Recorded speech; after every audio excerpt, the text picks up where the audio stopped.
Hello and welcome back to another Honey Doll Nails video.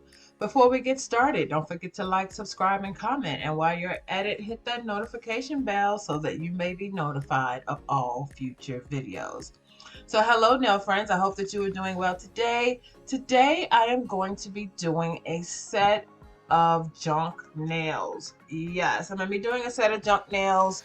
Also, I'm going to be doing this swag set. I think it came out kind of cute. And I'm also going to be doing a double foil exposure. So I'm going to show you how I just took many different types of foils and came up with a setting on the nails. So the first thing I'm going to do is show you how I did my swag junk nail.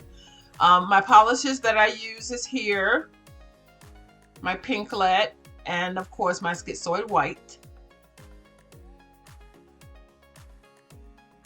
So I noticed that if you want the nails to come out really, really good and you want them to be vivid and popping out in your face, then you're going to have an undercoat, or you could just have them clear.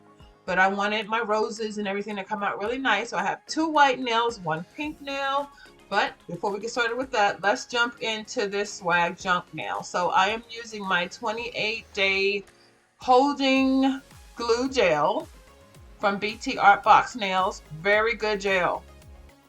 Very good gel to hold stones and to hold nails. If you're going to do a whole bunch of junk nails or either kawaii toy nails, you need something that's going to hold your products really well. In getting started, I always use the biggest embellishments first. So I go big, small, medium, tiny. You do not have to do it this way, but this is how I do it. I get it done so fast this way. So I'm just gonna put down randomly all different types of AB crystals. I got some pink ones, I have flowers, I also have some pearls. So just take your time and lay them down the way you want them to be. It's gonna be scattered at first. This is how I do mine. Some people do theirs lined up in a row. I don't want to do mine like that. I want it to be as random as possible. So I have different sizes of flowers, different sizes of stones, and different sizes of pearls.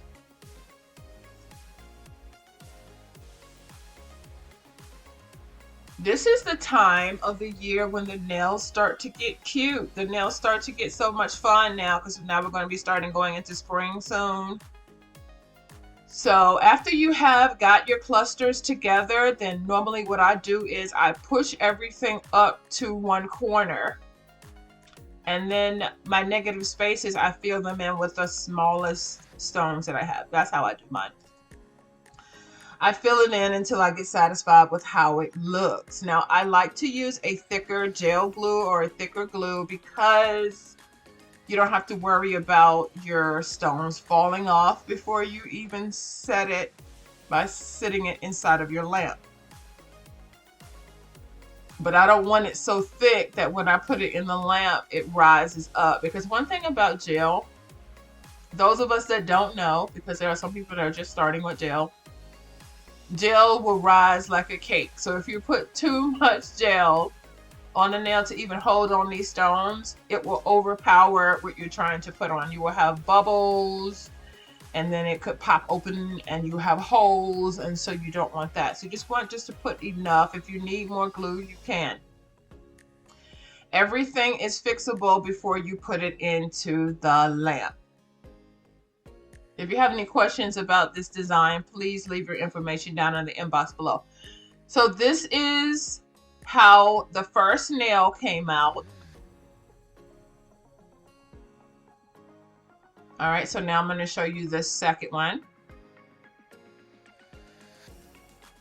And in doing these nails random, I really like to make them look different. I don't want them to look the same. Now, if you want to do that, then you need to be paying attention on where you lay down each stone. I don't want to go through all of that. I just try to make it as fun as possible. Doing nails is supposed to be fun, right? It's supposed to be fun. It's supposed to be creative. You know, so like I said, I've already painted the nails. I did a double coat. Now I have already laid down the first foils. Now I'm going to show you how to double foil it. So just say this looks okay, but it still looks plain. Let's start with the middle one first. So now I have cut out some roses and some cluster roses from my hard foil. So I'm going to use a cluster rose for one nail, and I'm going to use one single rose for the other one. But what I do is I just lay it up here, and I'm going to look at it first and see what it looks like. That looks a little bit too big. I think I'm going to go with a smaller one. Now it will blend together if you do not enhance it. And I'm going to show you a little later how I enhance it. I did use some white gel to enhance the petals just a little bit. So just want to rub that on, just rub it. But before I even rub it, just look at how it looks. All right, so let's go on to the next one. All right, now I'm going to lay down this cluster here. Beautiful cluster of roses right over top of these Valentine hearts. You can come up with a million different sceneries doing nails this way. How many of us have bought all of these foils? You just don't know what to do with them. Some of them you're not even using. Come up with the scenery. Come up with the scenery. Okay, now this is blending, but that's okay. As you can see right here, I have added a little bit of white to it to bring out the roses. So what do you think about this set? It took me less than an hour to come up with this. So if you're like me, I don't draw. I do abstract designs only. But foils and stickers and water decals and embellishments can make your nails look like $1,000,000. So here is the reveal. I think they came out really good. Let me know what you think. And you know what? You could do these nails, like I said, a million different ways. Okay, nail friends, this is the end of this video. Hope it was informative to you. Until I see you again, God bless you and have a wonderful day.